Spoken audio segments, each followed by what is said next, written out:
Salut à tous, j'espère que ça va, bienvenue dans cette nouvelle critique. Étant donné que ces temps-ci tout le monde parle de Furiosa, moi je me suis dit, est-ce que ce serait pas le moment de se faire un petit film en streaming sur Netflix? Ça tombe bien, Atlas est disponible depuis le vendredi 24 mai. J'attendais vraiment avec impatience que ce film sorte, c'est faux, parce que j'en ai pas entendu parler jusqu'à il y a une semaine. Et comme pour moi, les films faits par Netflix sur Netflix, c'est en général des grosses bouses, je vous avoue que c'est pas le truc qui m'intéressait le plus. Mais je me suis dit, attends, Nassim, peut-être que tu te trompes, peut-être que ce film est excellent, peut-être que tu auras une bonne surprise. Ça fait longtemps que t'as pas vu Jennifer Lopez dans un film. Simu Liu, tu l'aimes bien, Mark Strong, tu l'aimes bien.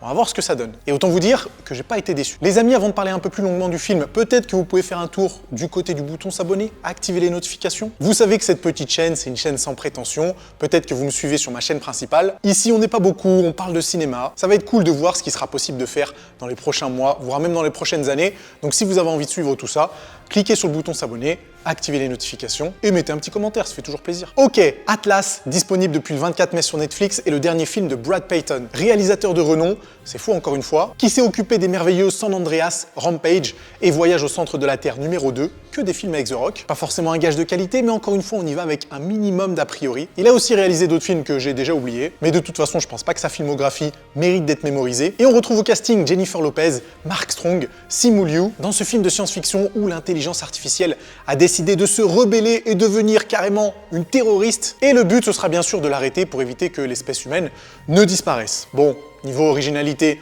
on repassera, mais encore une fois, on va laisser sa chance au film. Et il semblerait que ce long métrage ait été réalisé pour la modique somme de 100 millions de dollars. Je vous partage souvent le budget de production dans mes critiques parce que je trouve que c'est un fait intéressant. Je trouve que le business du cinéma est aussi intéressant que les films en eux-mêmes, et je suis toujours un peu curieux de savoir comment Hollywood jette de l'argent par les fenêtres en produisant des films Netflix pour 100 ou 150 millions de dollars, qui au final sont des bouses incroyables. Je sais vraiment pas comment ils font pour avoir un retour sur leur investissement. D'ailleurs, si vous vous y connaissez mieux que moi, n'hésitez pas à le dire en commentaire. Comment Hollywood peut se permettre de dépenser autant d'argent dans des films aussi mauvais? Et là, je parle pas forcément d'Atlas, même si vous avez capté que ce film était mauvais. Je parle vraiment de toute l'économie Netflix. Alors, je suis bien conscient que de l'argent, ils en ont des tonnes, mais 100 millions de dollars ou 150 millions de dollars, c'est quand même une somme. Et comment ils peuvent se permettre de ne pas être plus pointilleux sur la qualité de leur long métrage quand on voit l'investissement qui est quand même assez délirant?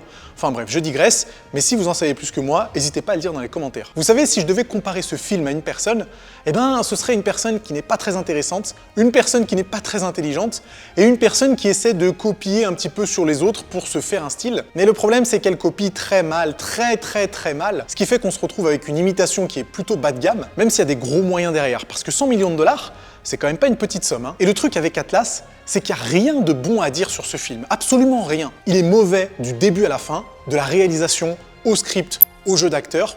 Il n'y a absolument rien qui va. Alors, le jeu d'acteur, Mark Strong s'en sort très bien. On le sait, ce gars, c'est le best. Mais le problème, c'est qu'il n'a pas grand-chose à faire dans le film. Et les deux autres têtes d'affiche, en tout cas les personnes les plus connues, Jennifer Lopez et Simu Liu, Jennifer Lopez, ça n'a jamais été une bonne actrice. Et Simu Liu, le pauvre, lui qui était promis à un grand avenir après avoir incarné Shang-Chi au cinéma. Lui qui était destiné, peut-être qu'il l'est toujours, à devenir un Avengers, à avoir une carrière de fou grâce à Marvel. Là, il se retrouve à jouer les vilains dans un film nullissime, et le seul autre rôle qu'il a fait jusque-là, je crois que c'est dans Barbie. Pourtant, le gars était super attachant dans Shang-Chi, et il était aussi à sa manière dans Barbie, mais là, le pauvre, je comprends pas comment il a pu accepter un rôle aussi merdique que celui-là. Parce que non seulement on le voit pas tant que ça, mais en plus de ça, dans Atlas, il joue un espèce de cyborg aux expressions plutôt limitées, donc ça lui donne pas vraiment l'occasion d'exister dans ce film. Franchement, c'est triste. C'est vraiment triste parce que, pour moi, il mérite pas ça. Du coup, Atlas, c'est vraiment un film de merde, disons-le, qui fait un petit peu penser à Rebel Moon. Un film de science-fiction qui copie d'autres films de science-fiction, mais moins bien, produit pour un budget absolument délirant, dont Netflix attend beaucoup, ça j'en suis sûr et certain,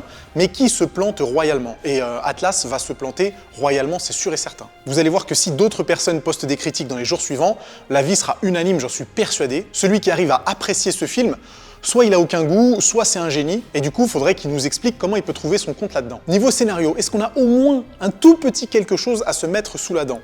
La réponse est non. On suit les aventures d'Atlas, qui est une analyste chez ICN, International Coalition Nation, et sollicitée par sa hiérarchie quand une intelligence artificielle terroriste refait surface et commence à tuer de l'être humain. Parce que oui, 30 ans auparavant, le développement de l'intelligence artificielle a mal tourné, blablabla, elle s'est retournée contre l'humanité, blablabla, on connaît le scénario. Et du coup, notre chère Atlas, comme c'est une femme forte, est distinguée parce qu'elle joue aux échecs et elle écoute de la musique classique, va collaborer avec une team de soldats pour retrouver l'intelligence artificielle, j'ai oublié son prénom, celle incarnée par Simu Liu, pour l'anéantir ou en tout cas récupérer sa carte mère pour identifier quelle ligne de code a bugué pour qu'il se retourne contre l'humanité. S'ensuit 1h45 de dégueulis empruntés à Avatar, à Aliens, à Matrix, à Pacific Rim, à tout ce que tu veux en fait. Le tout matérialisé avec des CGI qui sont pas du tout, mais pas du tout convaincants, à part 2 ou 3 scènes qui sont un peu jolies, mais le reste, c'est dégueulasse. Et on se retrouve au final à lever les yeux au ciel toutes les 3 minutes pour les décisions stupides qui sont prises, pour une intelligence artificielle qui est censée être plus intelligente que la race humaine,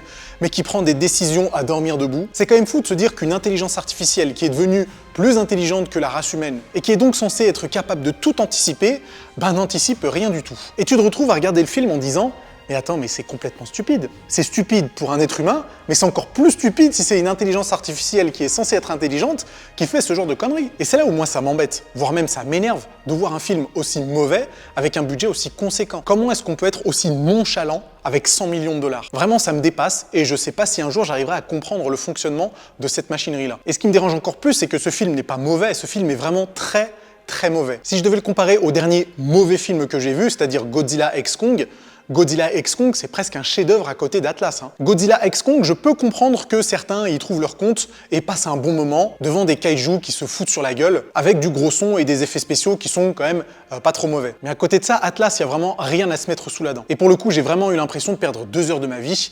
Je suis désolé si vous aussi vous l'avez regardé et que vous avez perdu 2 heures de votre vie également. Force à vous, on est ensemble, on se soutient. Moralité, ce film était horrible. Je sais pas si un jour on aura un film Netflix qui sera regardable. Pour l'instant, j'en connais pas beaucoup, ou en tout cas ça doit se compter vraiment sur les doigts d'une seule main. En attendant, il va falloir encore patienter et ça m'apprendra de vouloir regarder des films en streaming plutôt que d'aller au cinéma. J'aurais peut-être dû aller voir Furiosa. Si vous avez vu Atlas, n'hésitez pas à me le dire dans les commentaires, on peut continuer à en discuter juste en dessous. Si la vidéo vous a plu, on s'abonne à la chaîne et nous on se retrouve très vite pour une autre critique.